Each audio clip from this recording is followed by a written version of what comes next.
ಕ್ರಿಸ್ತನಲ್ಲಿ ಪ್ರೀತಿಯುಳ್ಳ ದೇವಜನರೇ, ವಿಶ್ವಾಸಿಗಳೇ, ಇಂದು ನಮ್ಮ ಸಭೆಗೆ ಒಂದು ಸಂಭ್ರಮದ ದಿನ. ಯಾಕೆಂದರೆ 34ನೇ ವರ್ಷದ ವಾರ್ಷಿಕೋತ್ಸವವನ್ನು ನಾವೆಲ್ಲರೂ ಸಭೆಯಾಗಿ ಆರಾಧಿಸುವಂಥ ಕೃಪೆಯನ್ನು ತ್ರೈಕ ದೇವರು ನಮಗೆ ಕೊಟ್ಟಿದ್ದಾರೆ. ಮುಖ್ಯವಾಗಿ ಈ 34 ವರ್ಷಗಳಲ್ಲಿ ಹೆಚ್ಚು ಕಡಿಮೆ ನಾನೇ 4 ಜನರೇಷನ್ನ ಈ ಸಭೆಯಲ್ಲಿ ನಾನು ನೋಡಿದ್ದೇನೆ. ಅಂದರೆ ಅಷ್ಟು ನಂಬಿಗಸ್ತ ದೇವರಾಗಿ ನಮ್ಮನ್ನು ನಡೆಸಿದ್ದಾರೆ, ಆಶೀರ್ವದಿಸಿದ್ದಾರೆ, ಸಭೆಯಾಗಿ, ವೈಯಕ್ತಿಕವಾಗಿ, ಕುಟುಂಬವಾಗಿ. ಈ ನಿಟ್ಟಲ್ಲಿ ಒಂದು ಹೊಸ ಗೀತೆಯನ್ನು ರಚನೆ ಮಾಡಬೇಕಂತ ಯೋಚನೆ ಮಾಡಿದಾಗ ಬಂದದ್ದೇ ಹಲ್ಲೆಲೂಯಾ, ಪ್ರೈಸ್ ದ ಲಾರ್ಡ್. ಅಷ್ಟೇ ಹೇಳಲಿಕ್ಕೆ ಸಾಧ್ಯ. ನಾವು ಕಳೆದ 2 ದಿನದಿಂದಲೂ ಸಭೆ ಪ್ರೈಸಿಂಗಲ್ಲಿ ತೊಡಗಿಸ್ಕೊಂಡಿದೆ.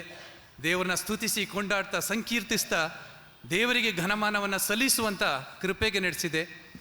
ಈ ನಿಟ್ಟಲ್ಲಿ ಈ ಹಾಡು ಕೂಡ ಅದೇ ಥೀಮಲ್ಲಿ ಹಲ್ಲೆಲೂಯಾ. ಸಭೆಯಾಗಿ ಎಲ್ಲರೂ ಕೂಡ ಈ ಹಲ್ಲೆಲೂಯಾ ಅಂತ ಬಂದಾಗ ನೀವು ಕೂಡ ಸೇರಿ ನಮ್ಮೊಡನೆ ಹಾಡಬೇಕಂತೇಳಿ ನಾನು ನಿಮ್ಮಲ್ಲಿ ವಿನಯಿಸ್ಕೊಳ್ತೇನೆ. ಸಭಾಪಾಲನಾ ಸಮಿತಿಯ ಪರವಾಗಿ ನಿಮ್ಮೆಲ್ಲರಿಗೂ 34ನೇ ವರ್ಷದ ವಾರ್ಷಿಕೋತ್ಸವದ ಶುಭ ವಂದನೆಗಳು ಹಾಗೂ ಹಾರ್ದಿಕ ಶುಭಾಶಯಗಳು. ಈ ಒಂದು ಅವಕಾಶ ಮಾಡಿಕೊಟ್ಟಂಥ ನಮ್ಮೆಲ್ಲರ ಒಂದು ಬೆನ್ನೆಲುಬಾಗಿ ನಿಂತಿರ್ತಕ್ಕಂಥ ಸಭಾಪಾಲಕಿಯಾದಂಥ ಮೇಬಲ್ ಅಮ್ಮನವರಿಗೂ ಧನ್ಯವಾದ ಹೇಳ್ತೇನೆ. ಸೊ ಈಗ ನಿಮ್ಮ ಮುಂದೆ ದೇವರ ಮಹಿಮೆಗಾಗಿ ಈ ಹಾಡು.